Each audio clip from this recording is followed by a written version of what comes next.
What's going on? What's going on, everybody? Welcome back to the channel. This is Man United Central, and I am your host, as always, Luther, and I'm super pumped and excited that you chose to come back here to get your Manchester United, our Manchester United fix when it comes to all the news that's happening with our team. I appreciate you. Do me a huge favor by hitting that like, subscribe, and hit that notification bell. Before we get started, guys, I truly appreciate you, because today this small channel has reached 100 subscribers.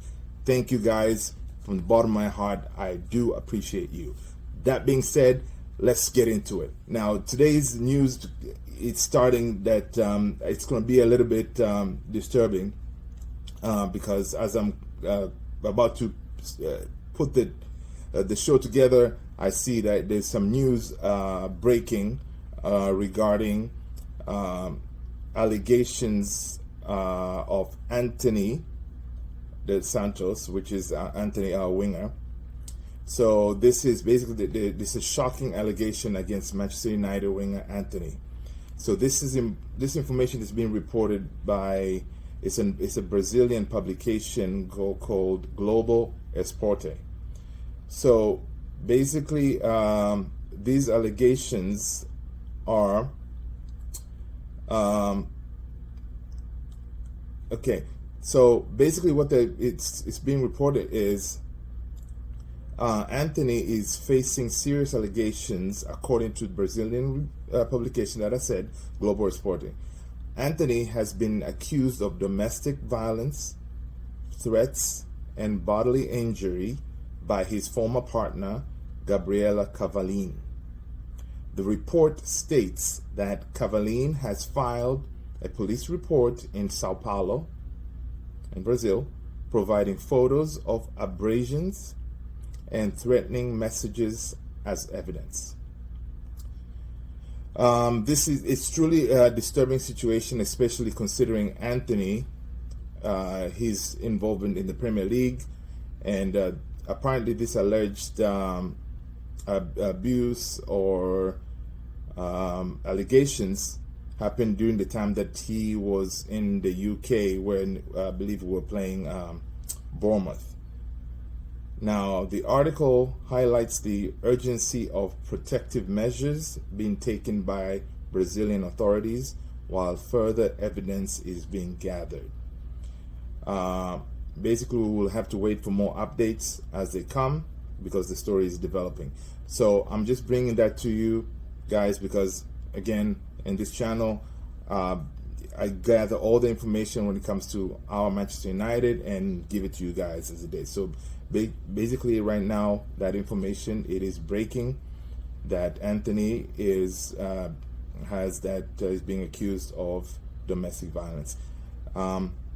Unfortunately, we never want to be in this our team put in this situation again, because it brings back all the memories of Mason Greenwood. Now, we don't have any details. I'm not gonna give my opinion about it. So basically, I'm just reporting what I see to you guys, and you guys can can continue discussing in the comments. But definitely, any type of abuse, domestic abuse, it is not acceptable anywhere in the world, and we're totally against that.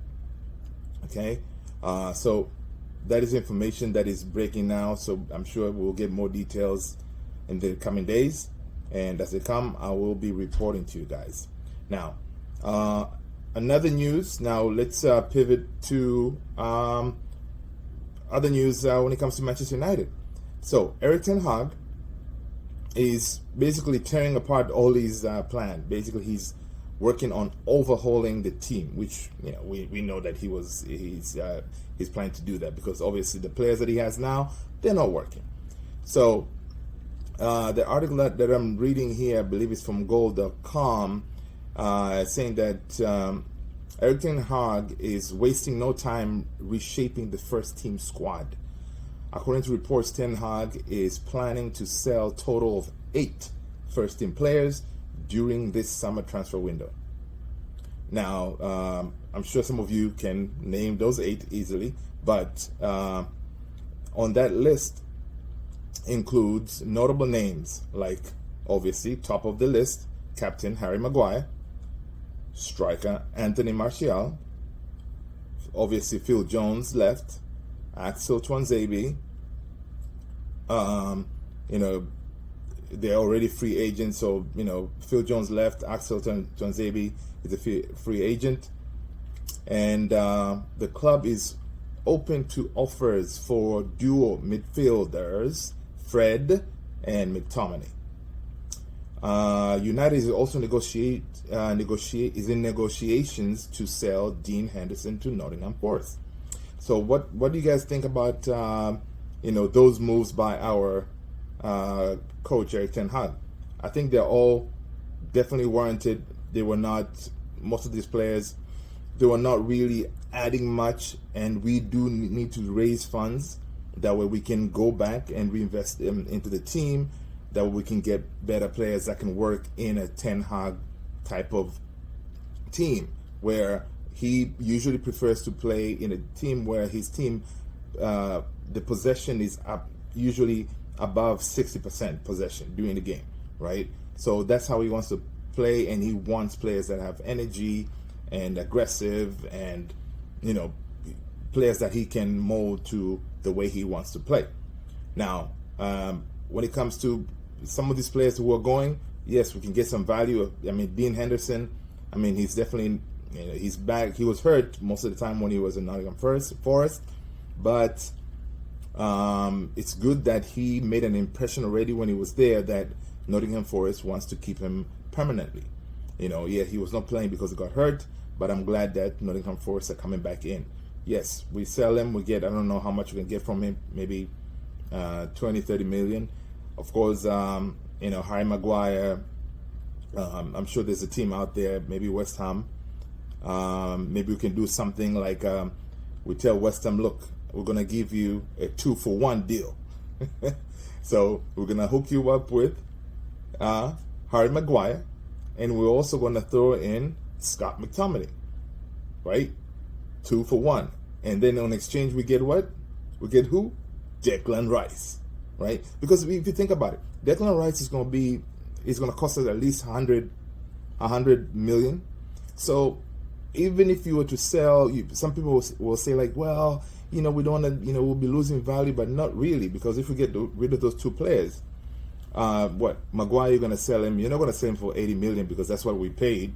So, well, we may get something like, I don't know, 40 maybe, right? McTominay, he gets us another 35 or something like that. So that there is almost, getting close to that 100 ballpark. So we can say, hey, West Ham, take these 2 players, which they're going to definitely improve your team, and then we're going to throw in a little bit of this money, and you give us Declan Rice. That's what we want. So Ten Hag may do a deal like that, which would be very exciting if that was to happen. Now, Anthony Martial, man, I'm really, I don't know what team would want this player. Okay, yes, he's really good. Holding the ball control, he can score, but the man cannot stay healthy.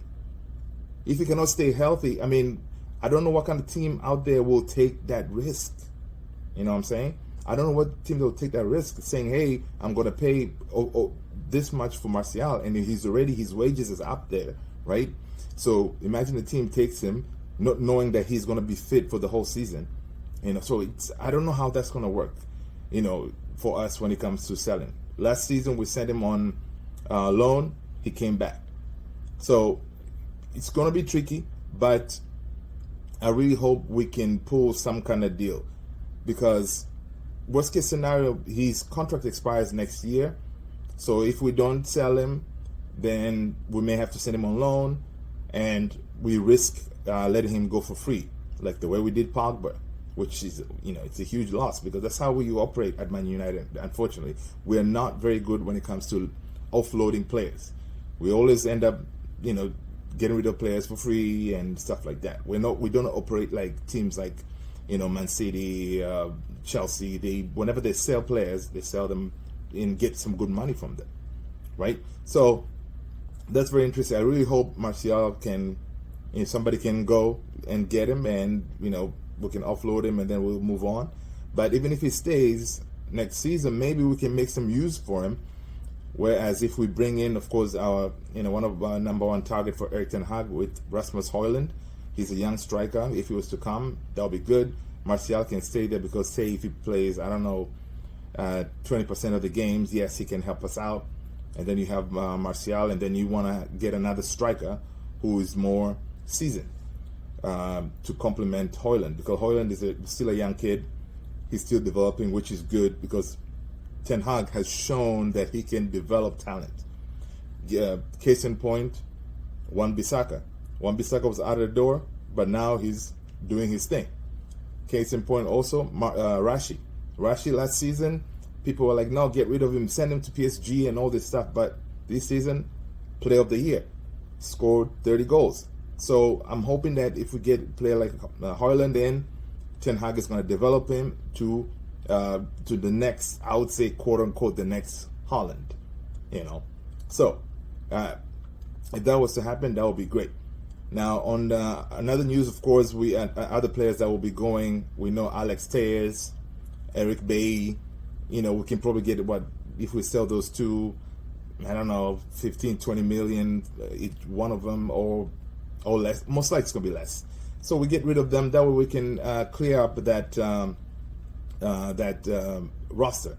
Another one is Brandon Williams.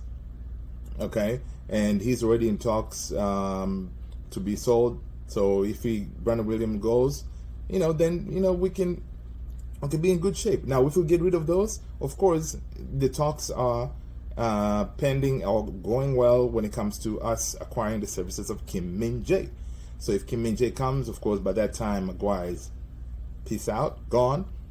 Then, the team is coming together. And if we get Mount, but not for how much? Not for 70 million. Chelsea's out of their mind.